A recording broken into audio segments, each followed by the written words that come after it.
Ladies and gentlemen, dear friends of the Schiller Institute all over the world, imagine you are sitting in a high-speed train which is going at 1,000 miles an hour. And you know that the railroad will in a few minutes reach a cliff, which means that the train will crash into an abyss, and in which the train, and including all the passengers, will die in a hell of fire.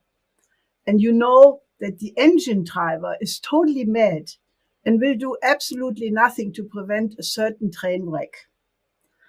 That is approximately the situation the people of the United States, of Europe, and unfortunately the entire world as a result, find themselves in, only that it is much worse, because the train wreck is actually a nuclear war. And the hell of fire is actually 5 times hotter than the center of our sun, which is 100 million degree Kelvin, because that is the temperature caused by a nuclear explosion. And if you can't find the emergency brake and pull it in time, after there will be a nuclear winter. And there will be nobody to even investigate how it came to this final moment in the history of the once promising human species. The train I'm describing here is the policy of NATO, of the US, the EU, and the countries who side with them, and their central banks. The fateful train got on the wrong track, ending with the crash over the cliff, with the hubris that guided the intention to establish an unipolar world based on the Anglo-American special relationship, when the Soviet Union disintegrated and the West arrogantly declared itself the winner of the Cold War. It is important to recognize that the intention to, quote, ruin Russia has been there since the end of the Soviet Union. And this is not Russian propaganda. It is a very well documented historical fact. The Western-induced shock therapy against the economy of the Yeltsin period had the explicit intention to reduce a nuclear superpower into a third world raw material exporting country, which reduced the Russian industrial capacity from 1991 to 94 to only 30%. It resulted in a demographic collapse of 1 million less Russians per year. George Soros did everything possible to organize a brain drain to eliminate Russia as a potential competitor. Please show the slides. 5 NATO expansions to the east, including the establishment of the Aegis Ashore missile defense system in Poland and Romania, the Mk-41 launchers, which can be used to launch Tomahawk missiles and other strike systems, were part of a continuous policy of encirclement, against which Russia repeatedly issued red lines indicating where they would see their existential security interests threatened, and against which Russia developed the new nuclear systems like the hypersonic missile Avangard, a highly maneuverable intercontinental missile with Mach 20 speed, the hypersonic cruise missile Kinshal, fast underwater drones, the hypersonic cruise missile Zircon, etc., etc. Other wagons were added to the train along the road, such as the color revolution, the interference into the internal affairs of former Warsaw Pact countries, financed to the billions by the NED, the IRI, or the US State Department, or even a Western-backed coup in Ukraine in 2014, which brought in Nazi groups which had been the asset of Western intelligence services since World War II, to which the Russian-speaking populations of Crimea and Donbass did not wish to submit. When Putin reacted to the increasing military activities by the Ukrainian army, which now is clear had been trained by the US and British military for many years, as well as maneuvers flying US bombers capable of carrying nuclear weapons up to the Russian border by demanding legally binding security guarantees from the United States and NATO on December 17th, he not only got no answers to the core demands, namely guarantees that Ukraine would not become a member of NATO and no offensive weapons would be installed at the Russian border, but unnamed White House officials stated explicitly in an anonymous, quote, background briefing on January 25th, that is before the military invasion in Ukraine, that the aim of the sanctions regime was to, quote, devastate the Russian economy and prevent any attempt of modernization and diversification away from raw material production. On March 4th, the Financial Times gloated that the, quote, weaponizing of the financial architecture by the West would drive Russia into a government debt default. And there is the quote from French Finance Minister Bruno Le Maire with a statement that was so vitriolic that he had to withdraw it. We will provoke the collapse of the Russian economy. We are waging total economic and financial war against Russia, Putin and his government. And let's be clear, the Russian people will also pay the consequences. The Royal United Institute, RUSI, the self-proclaimed oldest military think tank of the British monarchy, described the policy against Russia as boiling the Russian frog. You all know this image that the frog does not jump out of the water if you slowly increase the temperature.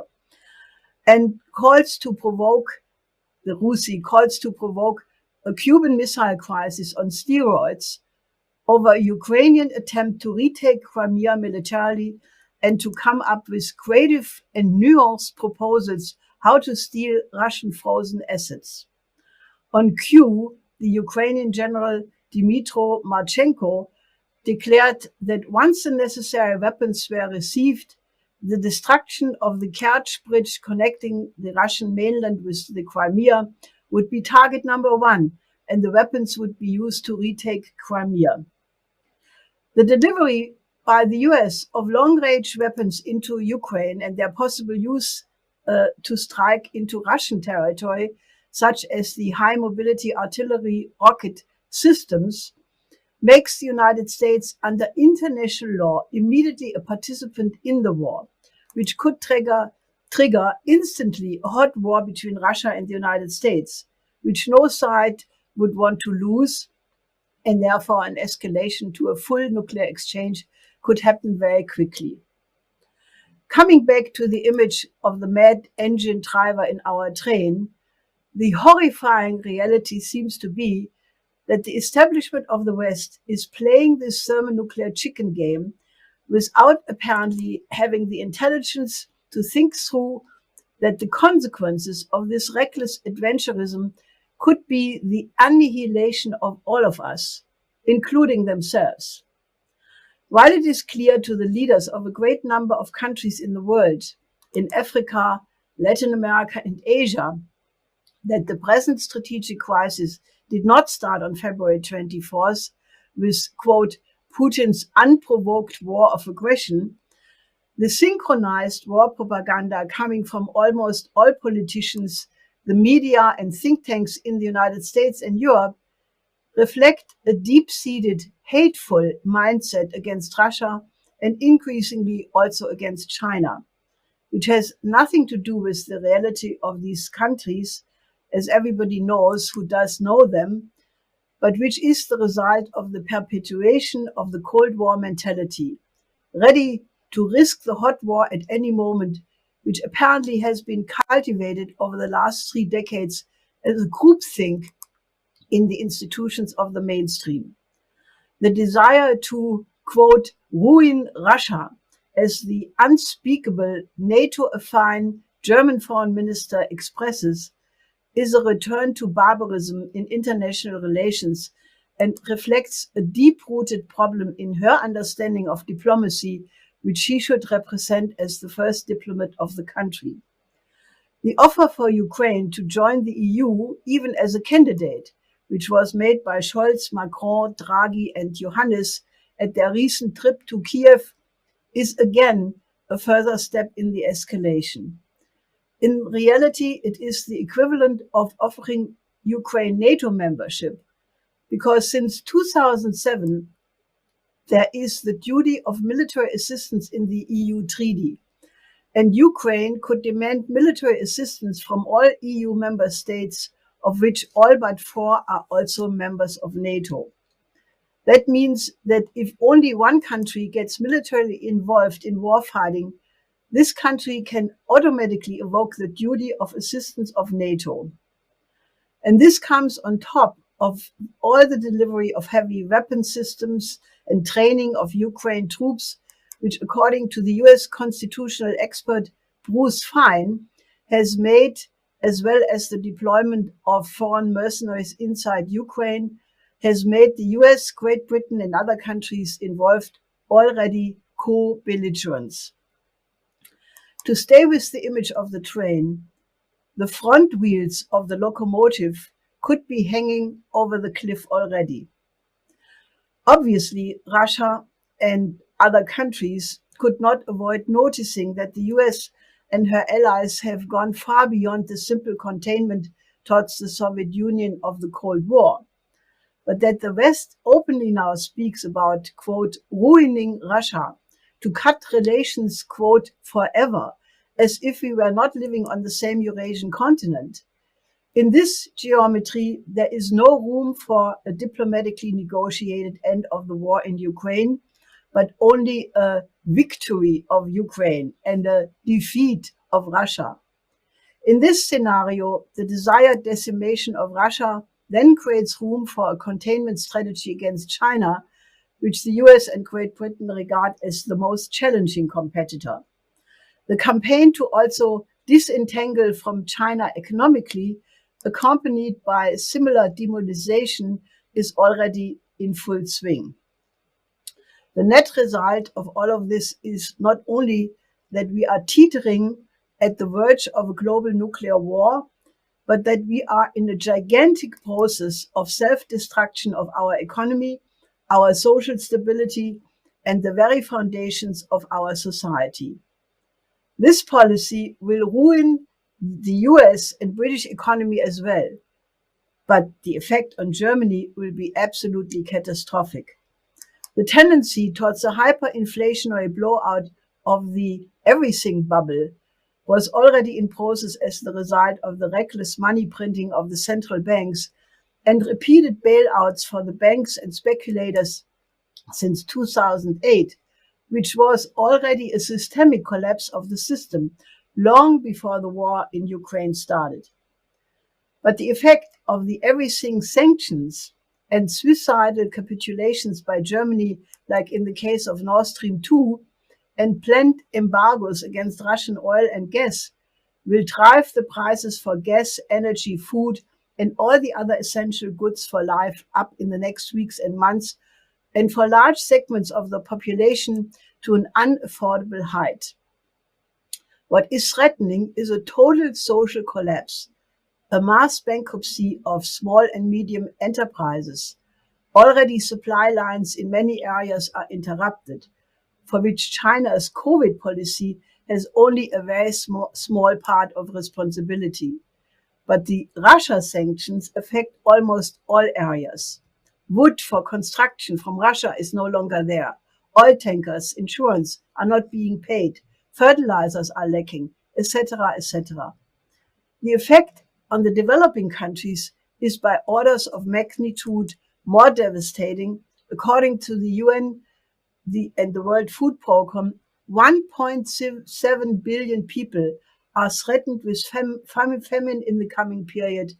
The entire economies of many countries are completely disintegrating, such as Lebanon or Peru and many others. Since the runaway inflation is already threatening entire segments of industry and agriculture, in the formerly rich Germany, every sixth person is already skipping one meal per day because of the increase of food prices.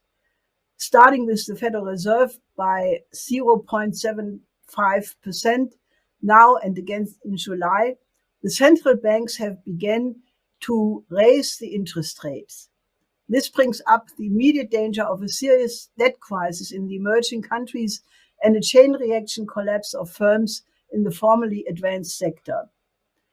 We are in the midst of a blowout of the entire transatlantic financial system. And if this is not remedied soon, we could face a total plunge into chaos before the end of the year, which is even acknowledged by the president of the World Bank, David Malpass.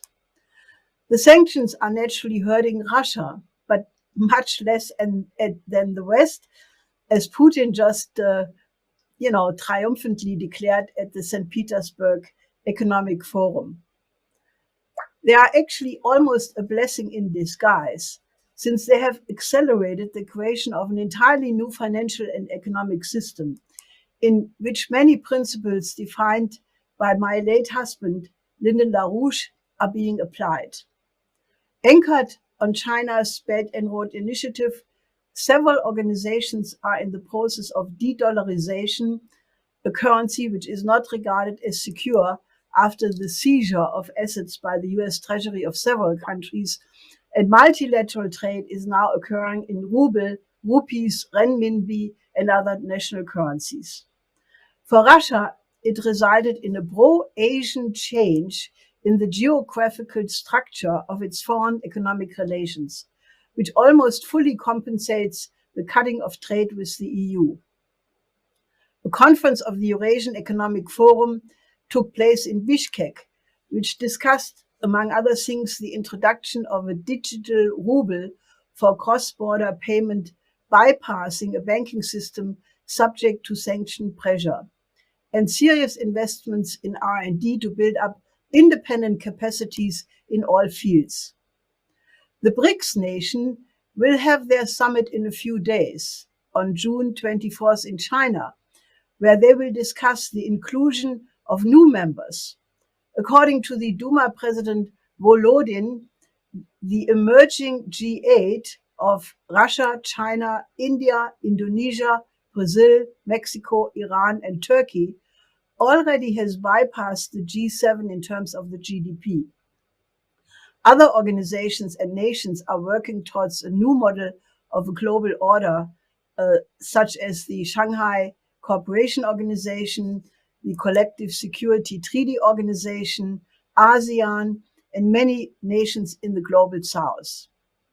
What all of these countries are aiming at is the wish for common poverty alleviation, real development of their physical economy, national sovereignty, the right to choose their own model of social and economic development, and cooperation in their mutual interest.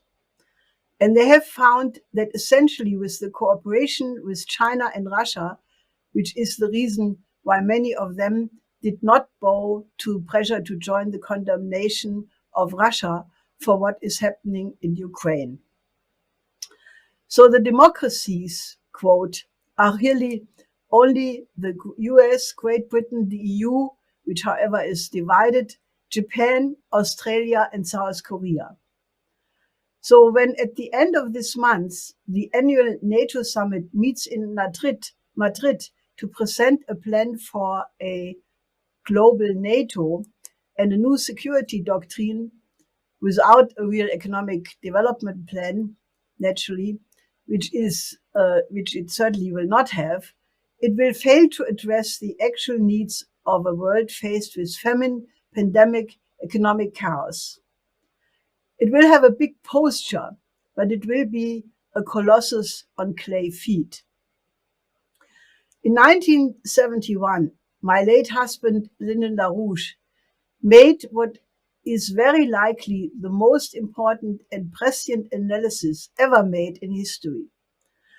When President Nixon abandoned the Bretton Woods system by taking the dollar off the gold standard and replaced the fixed exchange rates with floating ones, he made the forecast half a century ago that a continuation of that policy would inevitably lead to a new depression, a new fascism, and a new world war, unless a completely different system would be established.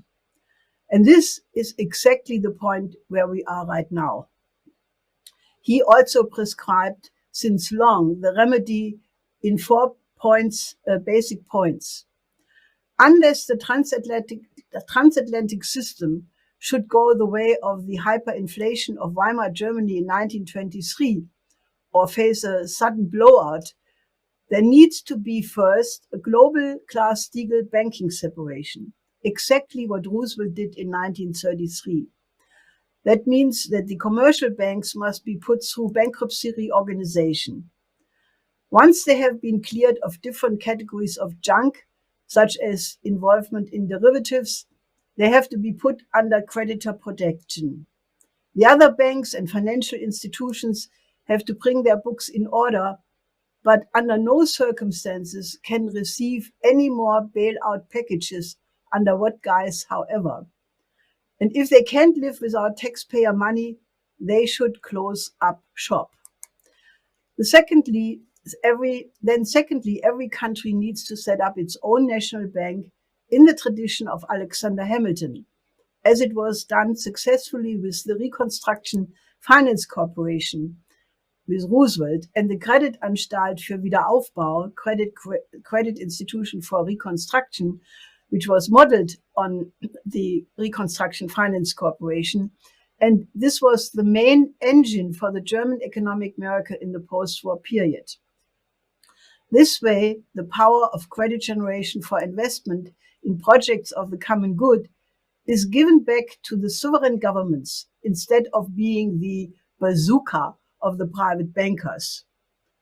Thirdly, long-term multilateral cooperation agreements have to be set up between these national banks for investments in international infrastructure projects, such as corridors, industrial parks, agriculture, water management systems, energy production and distribution, a modern health system in every country, education systems, and so forth.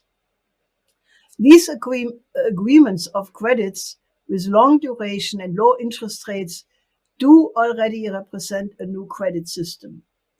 With that system, there must be periodically fixed exchange values of the national currencies, limited convertibility, exchange and capital controls, and an outlawing of the creation of markets for currency speculation. And fourthly, there needs to be an international crash program to arrive at the commercial use of fusion technology, because that will give humanity energy and raw material security and therefore eliminate a major cause for war in the past. Together with space cooperation and major investments into basic R&D of life sciences, this will create for the world economy the next economic platform with a higher productivity, which will compensate for the losses in productivity due to the monetarist and falsely understood ecological policies of the neoliberal model. Now, why did I give this presentation the title Mission Impossible? Because literally everything, the continued existence of the entire humankind, depends on the prospect that we can convince the United States and European nations to stop the insane, costly, and self-destructive policy of confrontation with Russia and China, go for an immediate ceasefire and diplomatic solution in Ukraine, and start a process of reconstruction of the world economy.